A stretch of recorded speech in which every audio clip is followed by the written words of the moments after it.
Oh, yes. Now, I may not have been able to call the original Smile a great film, not quite, because of a disjointed second half, but I can call this one great. But unfortunately, not quite great enough to make my actual best list. I gave out a lot of nines this year, is what I'm saying. So, unfortunately, this one is not going to make the best list, and probably won't be on the most surprising list either, because after watching the first one, I kind of expected this one to be great, not to mention the consensus has been through the roof positive. So, this one wasn't really surprising per se, but I was still very satisfied with what I got. And can I just say it's great to have a Nicholson back on screen again? It has been way too long since we've had one of those, and this guy looks to be just as talented and great as his dad. We could be in the beginning viewing of a horror legend of the modern cinema, and I can't fucking wait to see what he does next. Yes, you may say that I may be overpraising it a little bit by having the title of the thumbnail of this video how I have it, when it's not about him, it's about Naomi Scott's character. But, I mean, you can't blame me for that. Like, you know how long it's been since we've had a Nicholson in a movie? A long time. Like, a really fucking long time.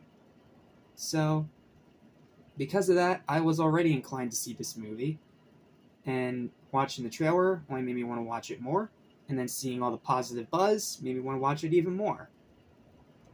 And while I do think Terrifier 3 is the better horror sequel of this year, heck, I even think Winnie the Pooh Blood and Honey 2 is better, and yes, I know that's my own twisted taste, shut up.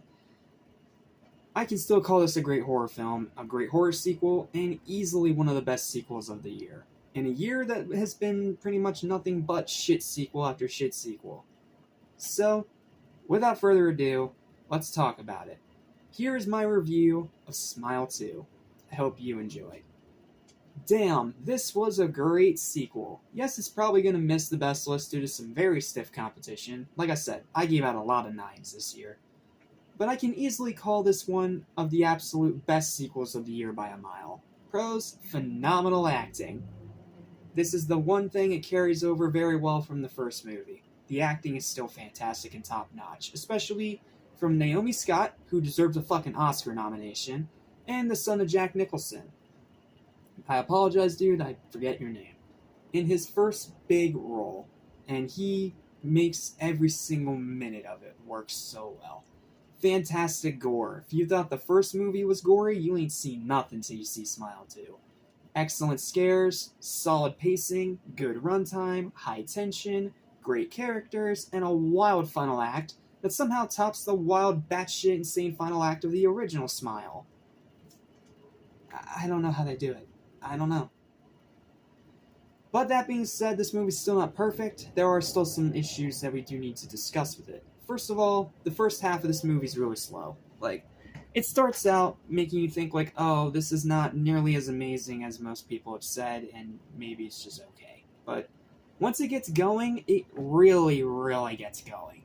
So, trust me, I know the beginning half is really slow, but stick with it. It is worth watching all the way through. The tone's a little clunky. At times it can feel a little too suffocatingly dark, and then other times it can feel a little too goofy. It's a little hard to explain without spoilers, but trust me when I say it is a little inconsistent. And a few scares are hit or miss. This is Blumhouse. They do try to throw in a few jump scares, but trust me when I say they are few and far between all the actual genuine good scares of the movie. Overall, this is a great follow-up to the original and is quickly establishing this as one of the big new horror franchises of this modern generation. Sure, I think Terrifier 3 is a better horror sequel, but I don't think it's a fair comparison since both are going for a different kind of horror, one being just plain visual and the other being sort of visual but mostly psychological. Check it out. Definitely check this movie out. It's in theaters right now, it's at #1 on the box office, and it definitely deserves your time. So because of that, I'm happy to give Smile 2 a strong final verdict of an 8 out of 10. Check this movie out if you haven't already. You will not regret it. It is worth watching in theaters. And again, perfect for spooky season. Well, there's only 3 more sequels to go for this year, believe it or not. We are almost done watching sequels this year, because all we have left is Venom 3, that's coming out this Friday, I believe. Then we have Moana 2, that's in November. And then, the big one, Sonic the Hedgehog 3. I'm not watching Gladiator 2. I'm just going to make that very clear. I'm not watching Gladiator 2. I have no interest in it. I didn't like the first Gladiator, and I'm not going to like this one either. I just know it. So, give it all the Oscar buzz you want, but I'm not watching it. So, yeah. I'm only reviewing 3 more sequels this year, and then we're done with sequels for the year. And like I've said before, Sonic the Hedgehog 3 is going to be my final review of 2024.